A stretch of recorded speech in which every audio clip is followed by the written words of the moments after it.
नमस्कार, मैं खुशी और आप देख रहे हैं नेशन न्यूज नेटवर्क। आइए नजर डालते हैं आज की बड़ी खबर पर। दिल्ली में बीजेपी का 2 दिवसीय राष्ट्रीय अधिवेशन आज से देश भर से 11,000 से ज्यादा डेलीगेट जुटेंगे।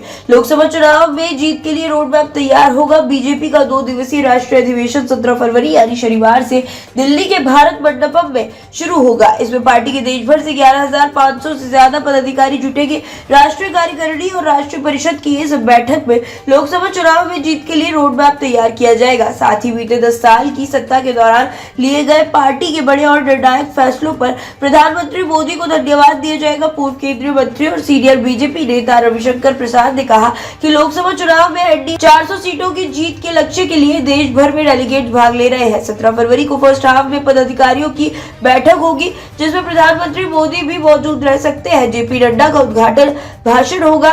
रविशंकर प्रसाद ने कहा दोपहर बाद 3 बजे राष्ट्रीय अधिवेशन की बैठक शुरू होगी। पार्टी अध्यक्ष जेपी नड्डा का उद्घाटन भाषण होगा और पीएम मोदी समापन भाषण देंगे। बैठक में 2 प्रस्ताव लाए जाएंगे।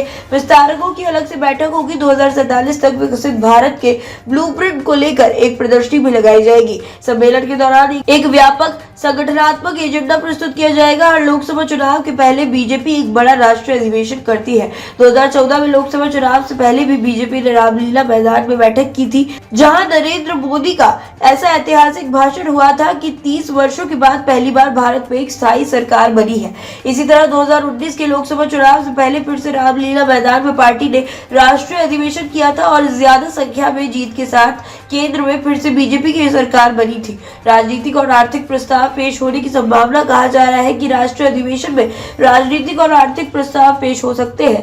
राजनीतिक प्रस्ताव में मोदी सरकार की 10 साल की बड़ी उपलब्धियां गिनाते हुए 2024 चुनाव में लगातार तीसरी जीत का अपना रोड मैप पेश किया जाएगा। आर्थिक प्रस्ताव में भारत को दुनिया की तीसरी सबसे बड़ी अर्थव्यवस्था बनाने का संकल्प लिया जाएगा, जिसका ऐलान खुद प्रधानमंत्री कर चुके हैं। किसान आंदोलन को देखते हुए ये माना जा रहा है कि पीएम मोदी के किसानों के लिए अब तक किए कामों की चर्चा कर भविष्य में किसानों के लिए प्रस्तावित योजनाओं पर भी प्रस्ताव आ सकता है।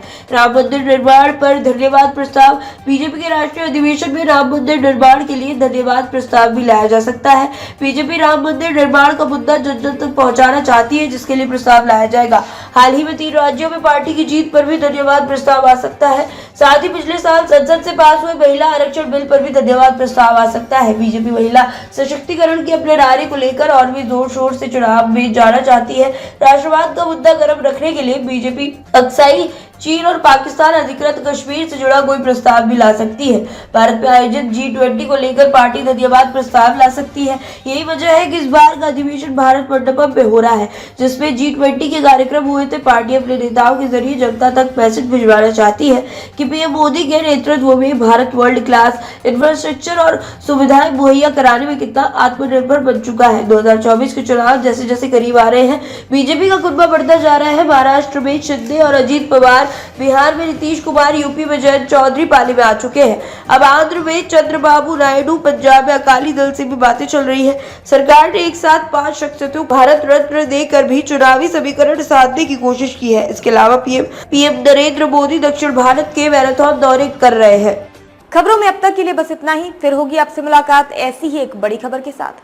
तब तक के लिए नमस्कार और बने रहिए नेशन न्यूज नेटवर्क पर।